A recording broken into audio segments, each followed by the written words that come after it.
Assalamualaikum warahmatullahi wabarakatuh. Welcome on ST Academy. Today we will discuss about physiology और physiology का हमारा जो topic है आज का वो है डार्क रिएक्शन। सबसे पहले डार्क रिएक्शन होता क्या है इसको देखेंगे, उसके बाद इसके साइकिल को देखेंगे कि साइकिल किस तरह से रन करता है, इसकी डिस्कवरी देखेंगे। ये सब चीज़ें आज के लेक्चर में हम देखेंगे। डार्क रिएक्शन मैंने इस वजह से आज अपलोड किया है क्योंकि काफ़ी सारे स्टूडेंट्स हैं जिनका एग्ज़ाम चल रहे हैं और उन्होंने मुझे मैसेजेस किए हैं कि मैम काइंडली आप डार्क रिएक्शन के ऊपर लेक्चर दे दें, तो इस वजह से मैंने लाइट रिएक्शन को छोड़ के पहले डार्क रिएक्शन को ही लिया है। तो आज हम डार्क रिएक्शन को डिस्कस करते हैं। तो डार्क रिएक्शन को हम C3 साइकिल का भी नाम देते हैं। ये C3 साइकिल क्यों कहते हैं नेक्स्ट हम देखेंगे। इसके साथ हम इसको कैल्विन बेंसल साइकिल भी कहते हैं। कैल्विन बेंसल साइकिल इस वजह से कहते हैं क्योंकि इस साइकिल को जिसने डिस्कवर किया, जिसने उसके ऊपर बहुत ज़्यादा वर्क किया, वो कैल्विन बेंसन ही था, जो कि कैलिफोर्निया यूनिवर्सिटी के अंदर वर्क करता था। उसने डार्क रिएक्शन, डार्क फेज को, फोटोसिंथेसिस को डिस्कवर किया, स्टडी किया और इसी बेस के ऊपर कैल्विन बेंसन को 1961 के अंदर नोबेल प्राइज़ से भी नवाजा गया। किस वजह से कि उसने डार्क रिएक्शन की डिस्कवरी की। अब हम सबसे पहले देख लेते हैं कि डार्क रिएक्शन होता कहाँ है। तो डार्क रिएक्शन हमारे पास होता है क्लोरोप्लास्ट का जो स्ट्रोमा है उसके अंदर डार्क रिएक्शन टेक प्लेस करता है, जबकि हमारे पास जो लाइट रिएक्शन है वो ग्रेना के अंदर होता है। और डार्क रिएक्शन कहाँ होता है? स्ट्रोमा के अंदर। ये MCQs के लिए भी इम्पॉर्टेंट है, बहुत से एग्ज़ाम में पूछा जाता है, जैसे कि FPSC का है या PPSC का है एग्ज़ाम, तो वहाँ पर इसके बारे में पूछा जाता है कि डार्क रिएक्शन किस थैलाकॉइड की किस मेम्ब्रेन के अंदर होता है, स्ट्रोमा के अंदर या ग्रेना के अंदर। तो आपने याद रखना है कि कहाँ होता है, स्ट्रोमा के अंदर होता है। अब नाम से ही ज़ाहिर है कि डार्क रिएक्शन। अब ये जो डार्क रिएक्शन है इसका मतलब क्या होता है? एक ऐसा साइकिल जो किस में हो, डार्क में हो, जो कि डायरेक्ट सोर्स ऑफ लाइट के ऊपर डिपेंडेंट ना हो। हमारे पास जो डार्क रिएक्शन है डायरेक्ट सोर्स ऑफ लाइट पर डिपेंडेंट नहीं है, लेकिन ये डायरेक्ट सोर्स पर तो डिपेंडेंट नहीं है, लेकिन इनडायरेक्ट सोर्स के ऊपर क्या कर रहा है, लाइट के ऊपर भी डिपेंड कर रहा है। तो हम इसको कह सकते हैं कि डार्क रिएक्शन जो है हमारे पास वो अक्कर हो रहा है कि कहाँ पे, वो हमारे पास डार्क में भी होता है और उसके साथ साथ लाइट में भी होता है। कि अगर हम इसको अब लाइट किस सोर्स से आएगी, तो जो हम पीछे डिस्कस कर लेते हैं अगर लाइट रिएक्शन को, तो लाइट रिएक्शन में वहाँ पर फोटोफॉस्फोरिलेशन होती है। फोटोफॉस्फोरिलेशन के नतीजे में वहाँ पर क्या बनती है, ATP बनती है। उसके साथ जब हमारा लाइट रिएक्शन कंप्लीट होता है, 2 इलेक्ट्रॉन ट्रांसपोर्ट चेन से पास आउट होता है, तो वहाँ पर एट द एंड एक और प्रोडक्ट बनता है जिसको हम NADPH कहते हैं। अब ये दोनों इन्वॉल्व होते हैं किसके अंदर, हमारे पास डार्क रिएक्शन के अंदर इन्वॉल्व होते हैं और ये क्या करते हैं, एज अ लाइट के तौर पर डार्क रिएक्शन में वर्क करते हैं। कौन कौन सी चीज़ें हैं हमारे पास, ATP और NADPH, जो कि कहाँ बने थे, लाइट रिएक्शन के अंदर बनते हैं। तो वो वाले यहाँ पर क्या होंगे, यूज़ होंगे किसके अंदर, डार्क रिएक्शन के अंदर, कि इसके प्रोसेस को फर्दर कंटिन्यू रखा जाए। अब ये जो डार्क रिएक्शन ऑफ फोटोसिंथेसिस है, ये सेकंड स्टेप है किसका, फोटोसिंथेटिक प्रोसेस का। फर्स्ट स्टेप जो है लाइट रिएक्शन है, जो कि क्या प्रोड्यूस कर रहा है, ATP और NADPH, जो फर्दर यूज होंगे second phase of photosynthesis dark reaction के अंदर क्या होंगी, यूज हो रही। हम डार्क रिएक्शन को, कैल्विन साइकिल को डिफाइन करते हैं कि ये किस तरह से डिफाइन होगा। तो डार्क रिएक्शन हमारे पास क्या है, एक साइक्लिक प्रोसेस होगा। तो हम इसको इस तरह डिफाइन करेंगे कि cyclic series of reaction in which the carbon is fixed and reduced to form the sugar with the help of specific enzyme is called dark reaction। और ये जो डार्क रिएक्शन है मोस्टली किस टाइम होगा, dark time होगा, जब हमारे पास जो लाइट है वो क्या हो जाएगी, ख़त्म होना शुरू हो जाएगी। जैसा कि आप समझ लें इसको कि एट इवनिंग टाइम, जैसे ही इवनिंग शुरू होगी तो हमारे पास जो डार्क रिएक्शन है प्लांट के अंदर वो स्टार्ट होना शुरू हो जाएगा और जो लाइट रिएक्शन है वो क्या हो जाएगा, स्लो डाउन हो जाएगा। अब ये जो डार्क रिएक्शन है इसके फर्दर हमारे पास 3 फेजेज़ हैं। पहली फेज़ जो है कार्बन फिक्सेशन फेज़ है जिसमें कार्बन को फिक्स किया जाएगा। सेकंड फेज़ रिडक्शन फेज़ है कि कार्बन रिड्यूस होगी, रिड्यूस होकर क्या बना रही है, शुगर बनाएगी। और थर्ड फेज़ है हमारे पास रीजनरेशन फेज़ के इसमें जो हमारे पास कार्बन थी हमने जो पहले फ़िक्स की थी वो अब दोबारा रीजनरेशन में इन्वॉल्व होगी कि वो जो एंजाइम जिसको साथ कार्बन ने रिएक्ट किया था उसको दोबारा रीजनरेट करेगी। अब हम इस डार्क रिएक्शन को या कैल्विन साइकिल को देखते हैं कि ये किस तरह से रन करता है और किस तरह इसमें ये 3 फेजेस इन्वॉल्व होती हैं, कार्बन फिक्सेशन, रिडक्शन और रीजनरेशन पे। तो सबसे पहले यहाँ पर जो एंजाइम वर्क करता है वो एंजाइम है हमारे पास रूबिस्को एंजाइम, जो कि मोस्ट अबेंडेंट प्रोटीन है प्लांट के अंदर, या हम इसको सेकंड लफ्ज़ों में ये कह सकते हैं कि ये बहुत ही ज़्यादा अबेंडेंट प्रोटीन है पूरी दुनिया के अंदर। रूबिस्को एंजाइम इसके पास 2 कैपेसिटी होती हैं कि एक वो कार्बन डाइऑक्साइड को फिक्स करता है, दूसरा क्या करता है जब कार्बन डाइऑक्साइड का लेवल लो हो तब ये क्या करता है ऑक्सीजन को फिक्स करता है। और ऑक्सीजन को जब यह फिक्स करता है तो उस वक्त ये किस प्रोसेस को रन करेगा, फोटो रेस्पिरेशन को। और जब ये कार्बन डाइऑक्साइड को फिक्स करता है तो ये वर्क करता है एज अ डार्क रिएक्शन।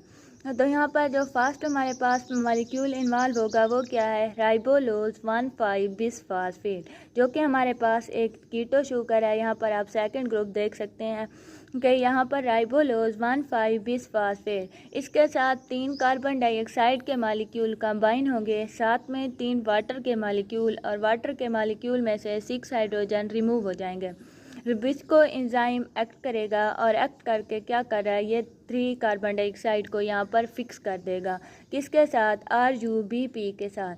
तो यहाँ से क्या प्रोड्यूस होगा, 3 फास्फोग्लाइसीरेट, 2 मालिक्यूल होंगे 3 फास्फोग्लाइसीरेट के, वो यहाँ पर क्या होंगे, प्रोड्यूस हो जाएंगे जब कार्बन डाइऑक्साइड फिक्स करेगी RuBP के साथ। तो ये हमारे पास क्या बन रहा है, फर्स्ट स्टेबल कंपाउंड जो बन रहा है 1, 2 और 3 कार्बन कंपाउंड बन रहा है। इस वजह से हम इसको क्या कहते हैं कि ये हमारे पास क्या है, C3 साइकिल है। C3 साइकिल क्यों कह रहे हैं, क्योंकि जो फर्स्ट स्टेबल कंपाउंड बन रहा है वो क्या है, 3 कार्बन कंपाउंड है। जब RuBP कंबाइन करता है कार्बन डाइऑक्साइड के साथ in the presence of rubisco enzyme, तो यहाँ से पहले क्या बनेगा, एक अनस्टेबल हेक्सोज शुगर बनती है। वो अनस्टेबल होती है, इस वजह से वो इमीडिएटली ब्रेक करके क्या बना देती है, first stable compound 3 carbon compound बना देती है, जिसको हम 3PG कहते हैं या 3 फास्फोग्लाइसीरेट कहते हैं। इस वजह से हम इस कैल्विन साइकिल को C3 साइकिल भी कहते हैं। और वो प्लांट जहाँ पर C3 साइकिल अक्कर होता है तो हम उनको C3 प्लांट का नाम भी देते हैं। अब यहाँ तक हो जाएगी हमारे पास कार्बन फिक्सेशन फेज़। अब नेक्स्ट फेज़ है हमारे पास रिडक्शन फेज़। अब रिडक्शन फेज़ क्या होगी, यहाँ पर फास्फोग्लाइसीरेट काइनेज एंजाइम वर्क करता है और जो ATP प्रोड्यूस हुए थे फोटो फास्फोरिलेशन से, लाइट रिएक्शन से, तो वो वाले ATP यहाँ पर इन्वॉल्व होंगे, 6 ATP कंबाइन करेंगे और 6 ADP यहाँ से रिमूव हो जाएंगे, और जो 6 इनऑर्गेनिक फास्फेट हैं वो आकर इसके साथ अटैच हो जाएंगे और हमारे पास जो कंपाउंड बनेगा 1,3 बिसफॉस्फोग्लाइसीरेट। अगर आप रिकॉल करें ग्लाइकोलाइसिस के प्रोसेस को तो वहाँ पर आपको याद होगा कि जब हमारे पास 3PG बनता था उससे पहले क्या बनता था, 1,3 बिसफॉस्फोग्लाइसीरेट। वहाँ पर क्या होगी, रिमूवल ऑफ इनऑर्गेनिक फास्फेट होती है और 3PG बनता है। यहाँ पर अब क्या है, ग्लाइकोलाइसिस का रिवर्स प्रोसेस स्टार्ट होना शुरू हो गया है। इन द नेक्स्ट फेज यहाँ पर क्या करेंगे, 6 NADPH और 6 हाइड्रोजन आइन, ये अब क्या करेंगे, यहाँ पर इंटर होंगे और 6 NADP पॉजिटिव आइन बन जाएंगे। अब ये कहाँ से आए, ये भी हमारे पास लाइट रिएक्शन से आएंगे। ये यहाँ पर कंबाइन करेंगे इसके साथ 1,3 बिसफॉस्फोग्लाइसीरेट के साथ, और जो एंजाइम वर्क करेगा glyceraldehyde 3 phosphate dehydrogenase enzyme work करेगा। तो एज अ रिज़ल्ट हमारे पास क्या बन जाएगा, यहाँ पर ग्लाइसरल्डिहाइड 3 फास्फेट और साथ में डाईहाइड्रॉक्सी एसीटोन फास्फेट 2 कंपाउंड बनेंगे, क्योंकि पहले हमारे पास 2 जो थे 3PG कंपाउंड के 2 मॉलिक्यूल बने थे। तो यहाँ पर भी क्या बन रहे हैं, ग्लाइसरल्डिहाइड 3 कार्बन के 2 डिफरेंट कंपाउंड बन जाएंगे, ग्लाइसरल्डिहाइड और dihydroxy acetone phosphate. In the next step अगर आप ग्लाइकोलाइसिस को रिकॉल करें तो यहाँ पर क्या था, वहाँ पर ग्लाइसरल्डिहाइड 3 फास्फेट से ये एंजाइम वर्क करता था और 1,3 बिस फास्फोग्लाइसिडेट बनता। अब यहाँ पर देखें सब क्या कर रहा है, ग्लाइकोलाइसिस के उलट चल रहा है। तो उसके बाद क्या था, वहाँ पर ये एंजाइम दो क्या करेंगे, ग्लाइसरल्डिहाइड 3 फास्फेट डाईहाइड्रॉक्सी एसीटोन फास्फेट दोनों कंबाइन करेंगे, एल्डोलेज एंजाइम वर्क करेगा और बना देगा फ्रक्टोज 1,6 बिस फास्फेट। इसके बाद हमारे पास जो फ्रक्टोज 1,6 बिस फास्फेट बना था, यहाँ पर एंजाइम वर्क करेगा फ्रक्टोज 1,6 बिस फास्फाटेज एंजाइम और वाटर मॉलिक्यूल एंटर करेगा और एक इनऑर्गेनिक फास्फेट जो कार्बन नंबर 1 पे थी वो रिमूव हो जाएगी। तो हमारे पास बन जाएगा फ्रक्टोज 6 फास्फेट। अब ये भी हमारे पास बिल्कुल ग्लाइकोलाइसिस वाला है, लेकिन क्या है, रिवर्स है। ग्लाइकोलाइसिस में जब हमारे पास फ्रक्टोज बनती थी तो वहाँ पर फास्फोफ्रक्टोकाइनेज एंजाइम वर्क करके क्या बनाता था, फ्रक्टोज 1,6 बिस फास्फेट। लेकिन ये क्या है, अब ग्लाइकोलाइसिस का रिवर्स प्रोसेस है, तो यहाँ पर फ्रक्टोज 1,6 बिस फास्फेटेज एंजाइम वर्क कर रहा है। क्योंकि ये स्टेप जो ग्लाइकोलाइसिस के अंदर था, ये कौन सा स्टेप था, हमारे पास रेट लिमिटिंग स्टेप था, ऐसा स्टेप जो कि क्या था, इरिवर्सिबल था। तो इस वजह से यहाँ पर एंजाइम सिर्फ चेंज हो जाएगा, बिस फास्फेटेज वर्क करेगा। नेक्स्ट फ्रक्टोज 6 फास्फेट कंबाइन करेगा ग्लाइसरल्डिहाइड 3 फास्फेट के साथ, ये 6 कार्बन ये 3 कार्बन, टोटल कितने हो गए, 9 कार्बन कंपाउंड। तो यहाँ से एक 5 कार्बन बनेगा और एक 4 कार्बन। अब जो 5 कार्बन बने हैं वो क्या है, हमारे पास जाइलोलोज 5 फास्फेट है, ये बनेगा। और जो 4 कार्बन, ये 5 कार्बन हो गया और 4 कार्बन कौन सा बनेगा, इरिथ्रोज 4 फास्फेट। ये इरिथ्रोज 4 फास्फेट 4 कार्बन कंपाउंड था, ये बन जाएगा। अब ये जो इरिथ्रोज 4 फास्फेट बना है, ये फर्दर कंबाइन करेगा किसके साथ, डाईहाइड्रॉक्सी एसीटोन के फास्फेट के साथ, ये 3 कार्बन ये 4 कार्बन, टोटल कितने हो गए, 7 कार्बन। दोनों के पास क्या है, फास्फेट ग्रुप मौजूद है, तो हमारे पास एक 7 कार्बन कंपाउंड बनेगा, लेकिन उसके पास 2 फास्फेट मौजूद होंगे। तो हमारे पास क्या बन जाएगा, सीडोहेप्टोलोज 1,7 बिस फास्फेट बन जाएगा। नेक्स्ट क्या होगा हमारे पास के, जहाँ पर जैसे हमारे पास फ्रक्टोज 1,6 बिस फास्फेट बना था, तो वहाँ पर एंजाइम जो वर्क करेगा बिस फास्फेटेज करेगा। तो यहाँ पर क्या है, बिस फास्फेट बन रहा है, तो वही एंजाइम फिर अगेन वर्क करेगा, लेकिन क्या होगा, सीडोहेप्टोलोज 1,7 बिस फास्फेटेज एंजाइम वर्क करेगा, वाटर इंटर करेगा और यहाँ से इनऑर्गेनिक फास्फेट क्या हो जाएगी, रिमूव हो जाएगी। तो यहाँ पर हमारे पास रिमेनिंग क्या बच जाएगा, सीडोहेप्टोलोज 7 फास्फेट बच जाएगा। अब ये जो सीडोहेप्टोलेज 7 फास्फेट है, इसका फर्दर कोई काम नहीं होता किसके अंदर, डार्क रिएक्शन के अंदर। तो ये फर्दर कंबाइन करेगा किसके साथ, ग्लाइसरल्डिहाइड 3 फास्फेट के साथ, 7 कार्बन ये 3 कार्बन ये, टोटल हो गया 10 कार्बन। तो यहाँ अब हमारे पास 5 कार्बन के 2 कंपाउंड बनेंगे और एंजाइम जो वर्क करेगा, ट्रांसकीटोलेज एंजाइम वर्क करेगा और यहाँ से क्या बना देगा, एक जाइलोलोज 5 फास्फेट। जैसे कि हमारे पास फ्रक्टोज और ग्लाइसरल्डिहाइड ने कंबाइन किया तो जाइलोलोज 5 फास्फेट बना, तो यहाँ पर सेम वही बन जाएगा। और दूसरा बन जाएगा हमारे पास राइबोज 5 फास्फेट, क्योंकि यहाँ पर 2 कार्बन थे, एक हमारे पास ये क्या है, ये हमारे पास एक कीटो शुगर है और ग्लाइसरल्डिहाइड 3 फास्फेट हमारे पास एल्डो शुगर है। तो हमारे पास एक कीटो वाला बन जाएगा और दूसरा कौन सा, एल्डो वाला बन जाएगा। अब ये जो एल्डो ग्रुप राइबोज 5 फास्फेट बना है, तो इसके ऊपर आइसोमेरेज एंजाइम वर्क करेगा। कौन सा एंजाइम, आइसोमेरेज एंजाइम वर्क करेगा और ये कन्वर्ट कर देगा इसको किस में, एक हमारे पास कीटो शुगर में। कौन सी शुगर में, एल्डो को कन्वर्ट कर रहा है किस में, कीटो में, और यहाँ पर हमारे पास बन जाएगा राइबोलोज 5 फास्फेट। यह अब किस तरह से बना है, ये वाला जो एल्डिहाइड ग्रुप था ये चेंज हो गया कीटोनिक ग्रुप में, तो हमारे पास राइबोलोज 5 फास्फेट बन जाएगा। इसके बाद अगर हम देखें जो जाइलोलोज 5 फास्फेट 2 हमारे पास बने हैं, एक ये और एक ये, इसके इन दोनों के ऊपर जो एंजाइम वर्क करेगा वो राइबोलोज 5 फास्फेट 3 एपीमरेज एंजाइम वर्क करेगा और इसको कन्वर्ट कर देगा किसके अंदर, राइबोलोज 5 फास्फेट में। अब 3 एपीमरेज एंजाइम क्यों वर्क करेगा, क्योंकि इसका जो हाइड्रॉक्सिल ग्रुप है इस साइड के अंदर मौजूद है। कौन सी साइड पे, लेफ़्ट साइड पे। इसको हमने राइट साइड पे ले आना है, क्योंकि जो हमारे पास राइबो शुगर है, राइबोलोज शुगर है, उसमें जो हाइड्रॉक्सिल ग्रुप हैं वो सब एक साइड के ऊपर मौजूद होते हैं। तो ये क्या करेगा, 3 एपीमरेज एंजाइम वर्क करेगा और राइबोलोज 5 फास्फेट बना देगा।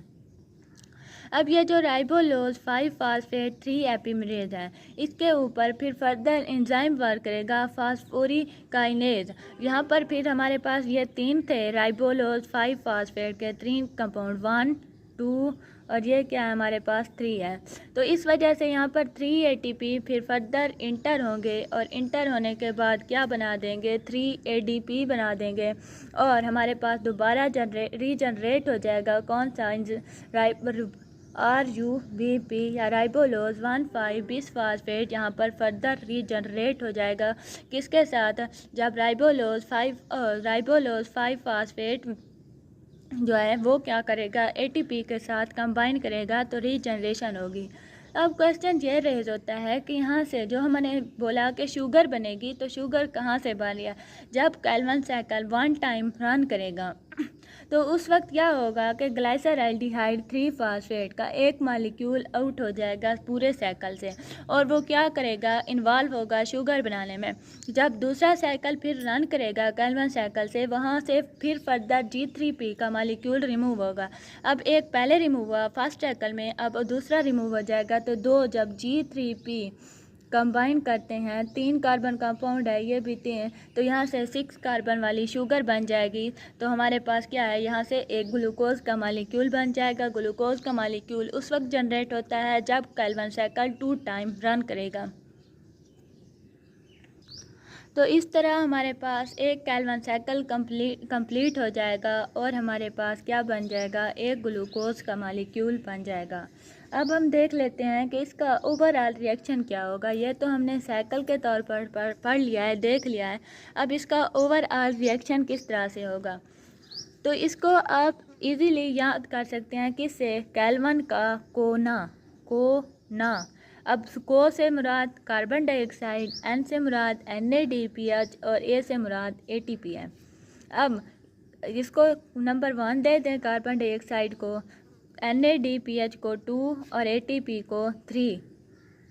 फर्दर क्या है, हमने क्या बनाना है, यहाँ से कैल्विन के कोने से हमने अब क्या बनाना है, फर्दर 6 कार्बन वाली शुगर बनानी है। तो 6 कार्बन वाली शुगर बनाने के लिए हमने कार्बन डाइऑक्साइड कितने फिक्स करने हैं कि 6 हमारे पास कार्बन वाली शुगर बने, हमारे पास ग्लूकोज बने। तो कार्बन डाइऑक्साइड के पास देखें 1 कार्बन है, तो इसका मतलब ये है कि कार्बन डाइऑक्साइड जो है 6 क्या होंगी, फिक्स होंगी। अब सबके साथ आप 6 को मल्टीप्लाई करते जाएं तो क्या हो जाएगा, 6 1 जार 6, 6 2 जार 12 और 6 3 जार 18 हो जाएगा। ये आ जाएंगे आपके पास। तो इस तरह से आप इसका ओवरऑल रिएक्शन लिख लेंगे कि 6 कार्बन डाइऑक्साइड इन्वॉल्व होंगे, 12 NADPH और 18 ATP इन्वॉल्व होंगे। रूबिस्को एंजाइम वर्क करेगा और इससे क्या बनेगा, ग्लूकोज बनेगी, ग्लूकोज C6H12O6। उसके बाद ये 12 NADPH थे, तो इससे क्या बनेगा, 12 NADP पॉजिटिव बन जाएगा। 18 ATP हैं, तो इससे क्या बनेगा, 18 इनऑर्गेनिक फास्फेट और 18 क्या बन जाएगा, ADP बन जाएगा। तो इस तरह हमारे पास क्या हो जाएगा, ये कैल्विन साइकिल का जो रिएक्शन है वो भी कंप्लीट हो जाएगा। यहाँ पर जो इमीडिएट प्रोडक्ट हमारे पास बने हैं, अब क्या चीज़ें बनी हैं, अब देखें एक ग्लूकोज मालिक्यूल बन रहा है, NADP पॉजिटिव बन रहा है और उसके साथ क्या बन रहा है, वाटर मालिक्यूल भी बनेगा, ADP बन रहा है, इनऑर्गेनिक फास्फेट बन रहा है। तो ये हमारे पास क्या होंगे, इसके प्रोडक्ट होंगे किसके, कैल्विन साइकिल के। होप सो कि आप लोगों को ये साइकिल अच्छे से क्लियर हो गया होगा। मिलते हैं अगली वीडियो में, तब तक के लिए अल्लाह हाफिज़।